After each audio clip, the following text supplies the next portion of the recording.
What's up? What's up? What's up? What's up?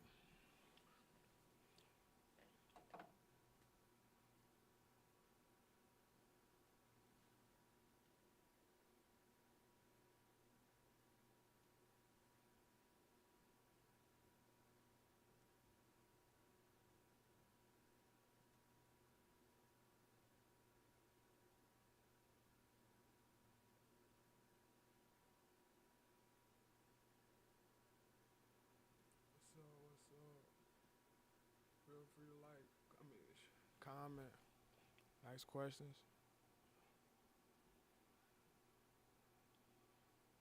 follow. Yo, feel free to comment, follow.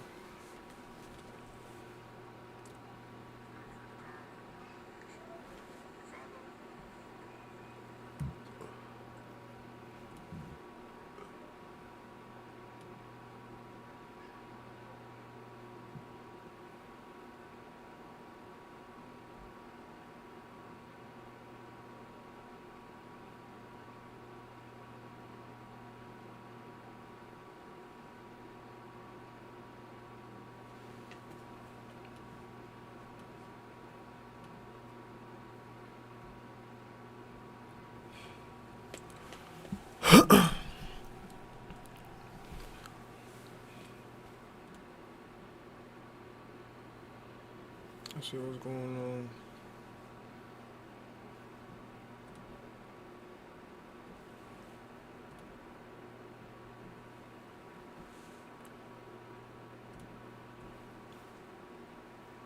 We're afraid to ask questions either.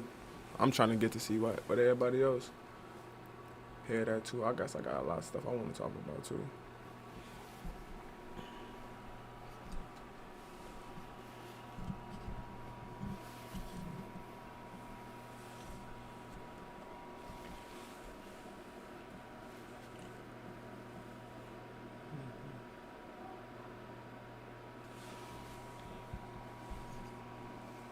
I feel like this generation relations is over anyways. It's just something we gotta throw away.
I was reading a Gottman study the other day on marital stability. Gottman has done some really good analysis of couples' behavior.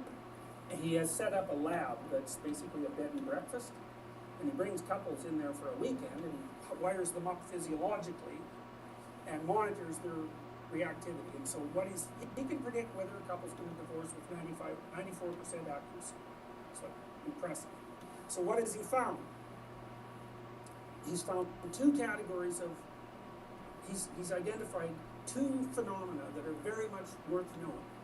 The first is that the couples who are going to get divorced, they come into the bed and breakfast and they speak with each other quite calmly. But it's more walking on eggs calm. And while they're speaking with each other calmly, their physiology is like, they're very aroused. And so they're sort of aroused like someone who's facing a predator. So you might think of an unhappy couple as predator and prey to each other. And so the words are there mostly to stop predatory activity, not to actually communicate anything. It's just to keep the surface calm. So then you might think, well, what's under the surface? And what's under the surface, so Freud would say, it's what's under the surface is unconscious. But you can say, well, what's under the surface is one of these hierarchies that's all banged up and twisted and not in reasonable shape. And so people don't want to open the door to that. So, but they do. This is a Freudian slip. So let's say this goes to the second part of Gottman's observations. So the woman goes over to the window.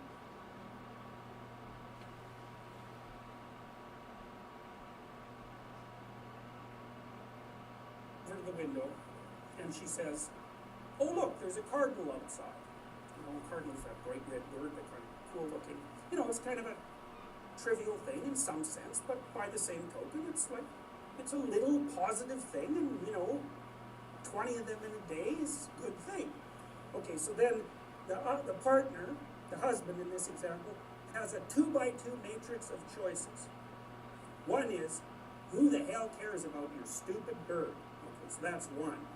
The second one is, then you go over and look at the bird, right?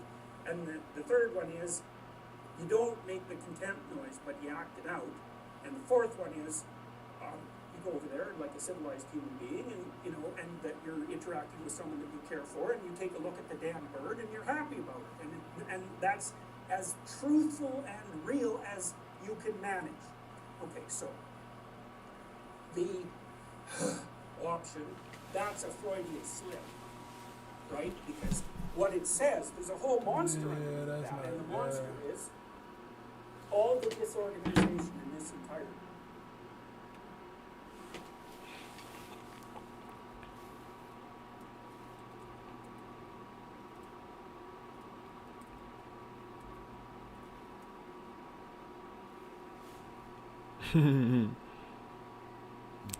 Big Mills. Let's see what my man's Cat Williams had to say.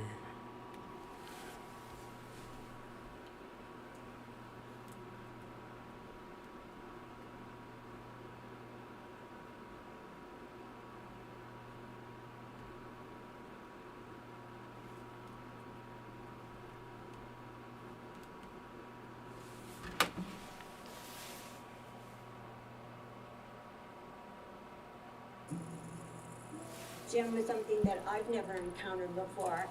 He seemed like a really nice teacher. I was trying to figure out when I started thinking he'd killed people.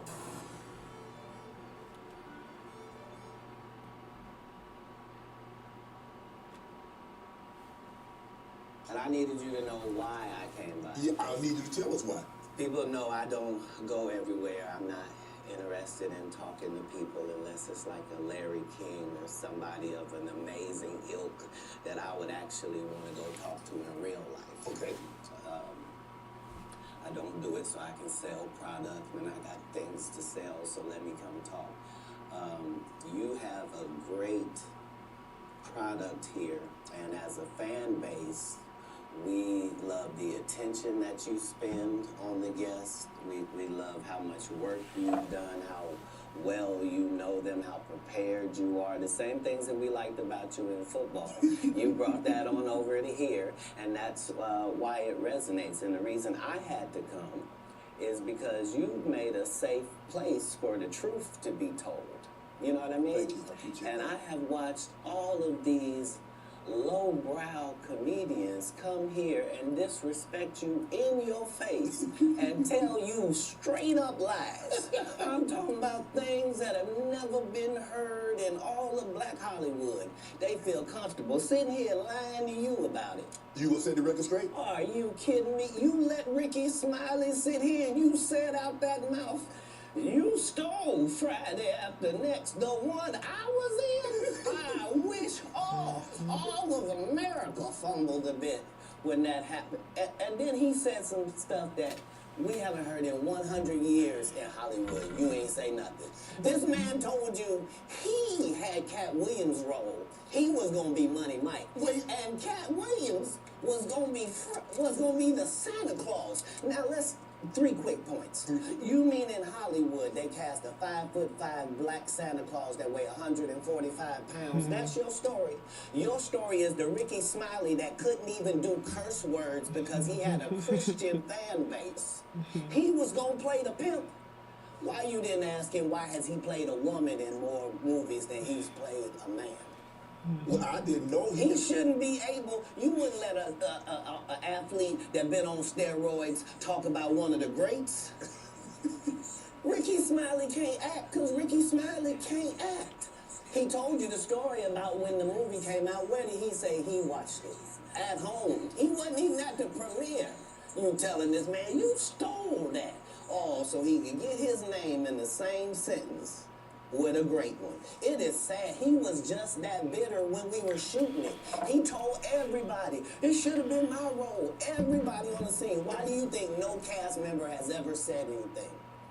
he couldn't have played that role like you. I thought he was. Sir, no one, why no, he was with KD? He beat up Terry Crews?